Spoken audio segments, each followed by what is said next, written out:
あ、ね、ちょっと。じゃがいもたくさんもらってさ、肉じゃが作りすぎたんだけど。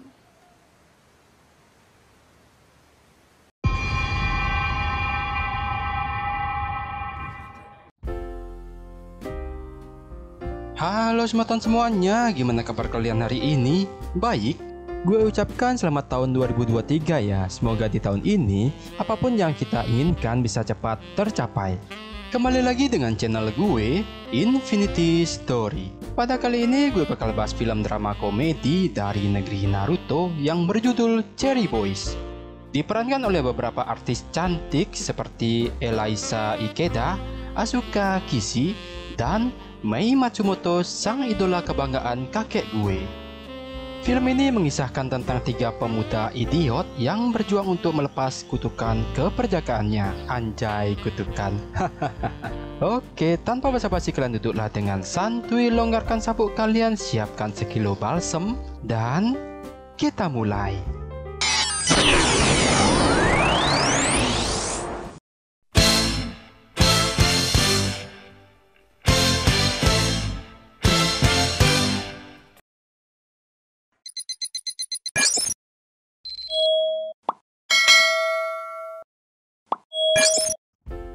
Di awal film kita diperlihatkan oleh 3 sahabat konyol bernama Cooper yang mirip tukang bajai, Connie yang gayanya paling sok cool, dan Tatsuya yang kaku kayak si otot kering. Sudah sekian lama, mereka berkumpul lagi setelah menyambut kepulangan Connie yang dari Tokyo. Di sana mereka nongkrong sambil curhat tentang kehidupan masing-masing. Namun setelah melihat cewek wow banget lewat di depan mereka, seketika topik pembicaraan mereka pun berganti tentang bercocok tanam. Kalau cowok ngumpul kok pasti bahas itu doang ya.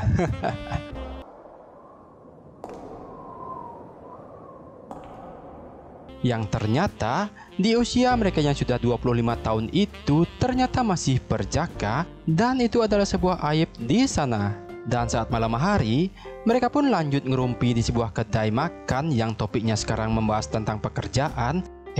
Tak selang berapa lama, di arah jarum jam 11, mereka pun melihat 2 orang cewek aduhai lagi yang dengan antusias si Tatsuya menolehnya. Namun si Tatsuya ditegur oleh Connie karena sikapnya itu sangat memalukan.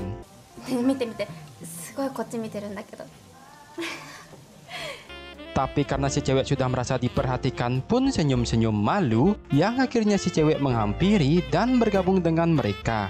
Namun di sana tiba-tiba datanglah Putin membawa tank, pesawat tempur, kapal perang. Sorry, bukan Putin yang itu. Soka. Namun tiba-tiba datanglah Putin membawa temannya, di mana mereka adalah orang yang sering membuli Connie dan yang lainnya saat masih sekolah. Di sana situasi pun menjadi canggung dan memalukan ketika Putin memaksa Tatsuya untuk membuka bajunya, yang ternyata pentilnya yang coklat tua itu memanjang kayak tante girang yang habis melahirkan. Tatsuya pun sangat malu, dan tak hanya itu, Putin pun meledek mereka karena masih berjaka alias tak pernah menjebol kue apem milik siapapun selama ini. Yang kemudian mereka pun pergi dengan membawa rasa malu dan penyesalan untuk sedikit mengurangi depresi. Malam itu pun mereka merayakannya dengan pipis bareng di kali sebagai bentuk ikatan persahabatan mereka.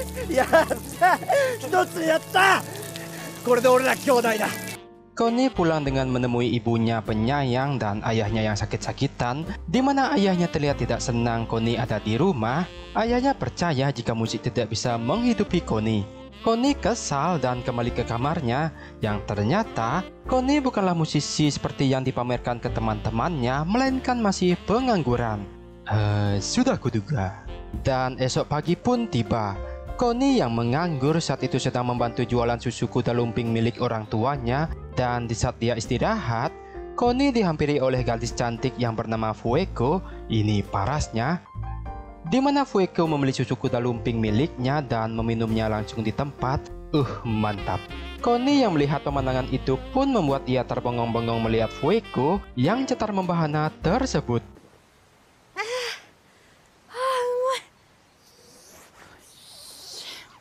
Bahkan ketika Fueko mengembalikan botolnya, Connie masih mematung dan lupa memberikan kembaliannya. Setelahnya, Tiga idiot ini kumpul di rumah Tatsuya dan nonton video pemersatu bangsa dengan genre pemaksaan milik Koni. Tatsuya awalnya gak tega, tapi lama-kelamaan dia malah kesenangan sendiri sambil mengelus-ngelus burung pipitnya. Anjay. Namun setelah itu, Koni tiba-tiba memiliki sebuah ide untuk bebas dari kutukan keperjakaan ini, yaitu dengan kejahatan. Namun Cooper menentangnya dan tidak ingin terlibat dengan ide gila ini, di mana Koni pun meyakinkan Tatsuya dan Cooper bahwa orang yang mereka pakai bercocok tanam adalah atlet pemecah rekor pengemut coklat batangan tercepat yang tak lain adalah Fueko. Jadi ternyata reputasi Fueko itu sebagai pemecah rekor pengemut coklat batangan itu sudah sampai go internasional. Wow. Bahkan dia sampai bisa melumpuhkan preman Putin dan yang lainnya hanya dalam beberapa detik isapan saja. Namun walaupun begitu, dia tidak mau digen meski sudah ditawari mahal. Tapi ternyata Fueko memiliki kegiatan yang lain, di mana dia memiliki kerja paruh waktu sebagai dokter gigi, dan Fueko juga menyukai seseorang yang bernama Goki, si mas-mas kaku berkumis tipis. Dan singkat cerita, Fueko tidak sadar saat itu jika dia dibuntuti oleh Koni sejak dari klinik, namun pada akhirnya Koni pun ketahuan. Agar tidak dituduh sebagai pengabdi kakek Sugiono, Koni pun langsung beralasan kalau dia mau mengembalikan kembalian waktu hari itu, di mana Koni juga bersedia mengantar susu kuda lumping ke rumahnya kalau dia mau. Mendengar itu, Fueko pun senang dan menerimanya. Arigato. Dan Koni yang saking terresepsinya pada Fueko, di mana dia pun menyimpan botol bekas bibir Fueko untuk dipakai senam 5 jari. Walah. Yang kemudian, esoknya Koni, Chopper, dan Tatsuya melakukan meeting paripurna untuk merencanakan cocok tanam paksa, di mana yang lucunya mereka sampai menulis tutorialnya di sebuah buku, serta diisi ilustrasi yang begitu lucu.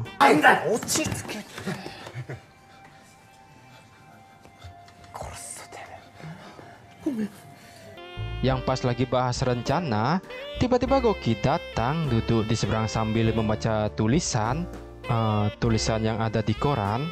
Kemudian Chopper dan Tatsuya menyarankan Koni untuk berguru pada Goki karena konon katanya dia adalah ahlinya kejahatan khususnya dalam bercocok tanam paksa. Demi kelancaran misi, mereka latihan dengan alat seperti bubuk merica, bentungan hansip, dan penyetrum untuk melumpuhkan korban. Namun karena saking tololnya mereka, alat-alat itu malah dicoba pada mereka sendiri. Dasar goblok.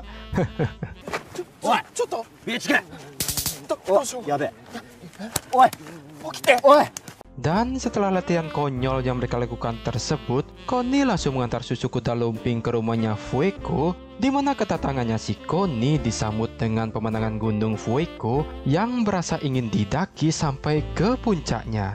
Wow.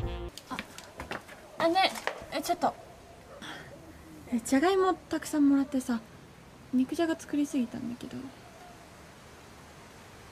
Pada saat itu juga Fueko menyuruh Koni mampir karena mumpung Fueko lagi sedang masak. Di sana Fueko pun bercerita ke Koni jika dia ingin menjadi perawat yang bersertifikat, bukan seorang atlet pemecah rekor. Yang sedangkan Tatsuya tiba-tiba ditelepon oleh Putin si preman, dan pas disamperin, terlihat Putin sedang sibuk nguyel-nguyel puding milik pacarnya yang bernama Pako. Yang ternyata Tatsuya diajak ke sebuah hotel untuk diajak bercocok tanam 3 lawan 1 sama si preman dengan si Pako. Waduh, ya seperti biasa, Pako pun juga terkejut melihat pentil ajaib milik si Tatsuya yang panjangnya kebangetan.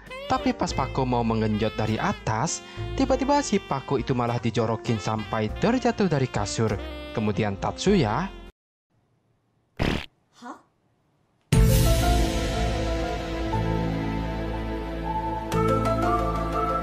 waduh, ini bocah maunya apa ya? Endingnya pun dia babak belur karena dihajar sama si Putin.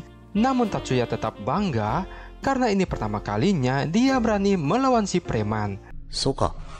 Dan esok pagi pun tiba.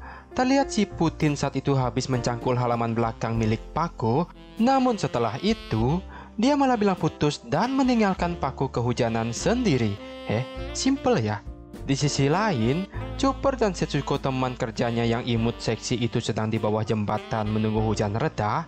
Chopper pun inisiatif memberikan handuknya pada Setsuko untuk mengelap tubuhnya yang lagi basah, di mana Chopper sangat nafsu saat melihat Setsuko mengelap bagian dadanya. Situasi pun berubah menjadi canggung. Setsuko langsung pamit, tapi sebelum itu dia mengatakan jika besok adalah ulang tahunnya, di mana Chopper pun langsung salting dan mengendus-endus handuk bekas bau pegunungan miliknya Setsuko tersebut.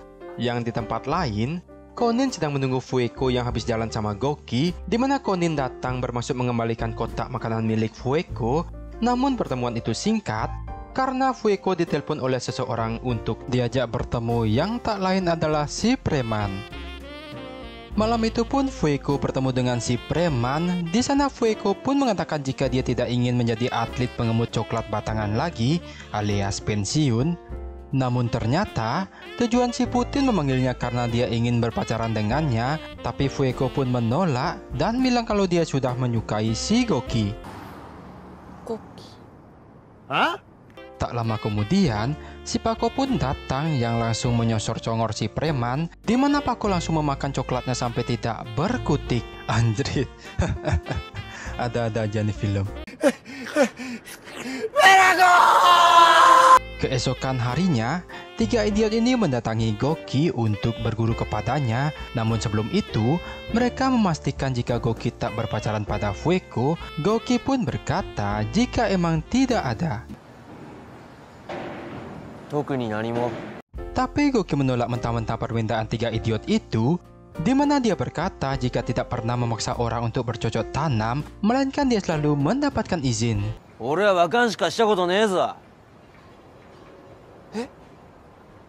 Namun tiba-tiba sebatang mobil datang menabrak Goki sampai terpental, yang ternyata itu adalah mobil si preman dan kawannya. Dan Goki yang terlanjur kena gengbeng di Midland pun tak berdaya dan pingsan.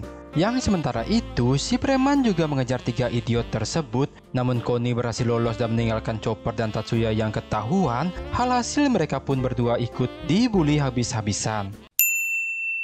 Namun tak lama datanglah Fueko membawa nasi goreng untuk Goki. Di sana dia pun kaget melihat Goki yang sudah pingsan. Namun saat si preman sok keren di depan Goki, tiba-tiba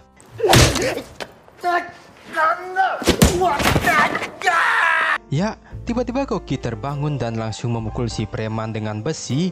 Si Goki pun mengamuk ngeluarin combo ultinya sampai mematahkan kaki si preman. Mampus. Goki! Kemudian Goki menyuruh si Koni untuk keluar karena situasi sudah aman. Fueko pun terkejut melihat Koni, tapi dia cepat melupakannya karena kondisi Goki jauh lebih penting. Aduh, nyesek. Sebelum pergi, Goki memberi pencerahan pada Koni agar tidak memaksa seseorang untuk bercocok tanam karena itu adalah sebuah kejahatan. Setelah itu Koni pun cabut meninggalkan Chopper dan Tatsuya yang dia tinggalkan tadi. Dan setelah insiden tersebut, tiga idiot itu tidak pernah bertemu kembali. Pas Koni jaga toko, dia melihat Chopper temannya yang paling burik itu sedang PDKT sama Setsuko, di mana Chopper yang sudah merasa dekat dengan Setsuko pun memberikan hadiah baju bergambarkan wajah burik miliknya itu kepada Setsuko. Tapi ternyata Setsuko adalah seorang janmut alias janda muda. Chopper pun merasa kecewa padahal dia pengennya apem yang masih rapet. Aduh, kasihan. Tapi cantik kok. Bener cantik. Mata shigoto de.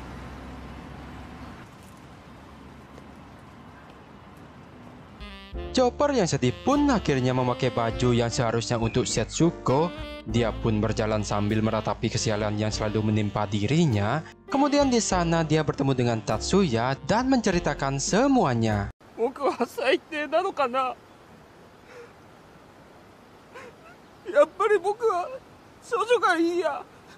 Di mana Tatsuya pun mengajak Chopper untuk melampiaskan pada video bercocok tanam yang baru dia beli. Anjay. Mendengar hal itu, Chopper pun sangat terharu.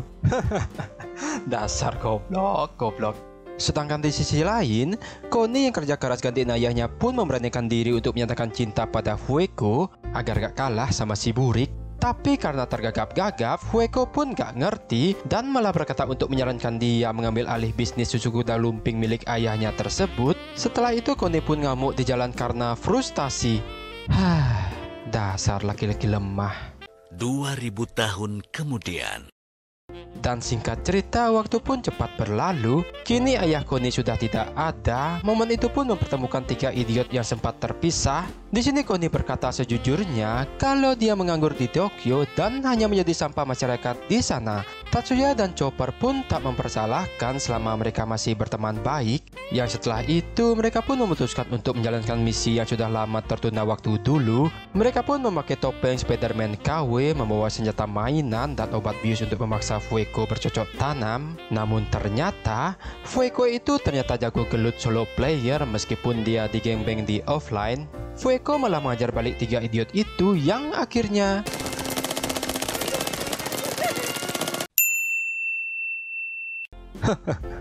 kok makin tolol aja. Kemudian Fueko menyuruh membuka topeng, di mana dia terkejut-kejutnya mengetahui jika itu adalah si Connie. Dia pikir Connie orangnya baik, tapi ternyata dia hanya cowok yang kebelat bercocok tanam saja. Mendengar itu, Connie pun marah setelah Fueko bilang dia aneh. Dia pun keluarkan unek-uneknya jika dia hanya ingin lepas dari kutukan keperjakaannya ini. Fueko pun menolak, tapi sebagai sahabat, Chopper dan Tatsuya pun bersujud dan memohon agar dia mau bercocok tanam dengan Connie. Yang tanpa diduga, Fueko pun akhirnya mau digenyot oleh Connie. Tapi itu karena gak tahan dengan keberisikan mereka.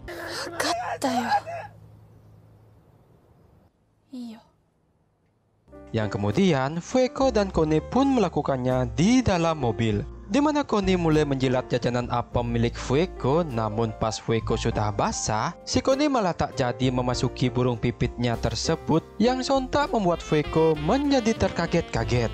Kemudian Connie keluar mobil dengan lesu. Melihat itu, Tatsuya dan Chopper pun menyemangati sahabatnya tersebut, di mana mereka sudah menganggap Connie tidak berjakal lagi meskipun hanya menjilat-jilat kue apem saja. Yang akhirnya pun di antara ketiga idiot ini tidak ada sama sekali yang benar-benar melepas keperjakaannya. Tamat. Sungguh ending yang sangat tolol. Ada film apaan nih cu? Ngakak gue nontonnya. Cuman satu makna yang bisa gue ambil dari film ini adalah jangan pernah memaksa orang untuk bercocok tanam. Tapi kalau udah kebelet, pergunakanlah dulu sabun, batang pisang, ataupun tembok yang bisa kalian lubangi. Terima kasih.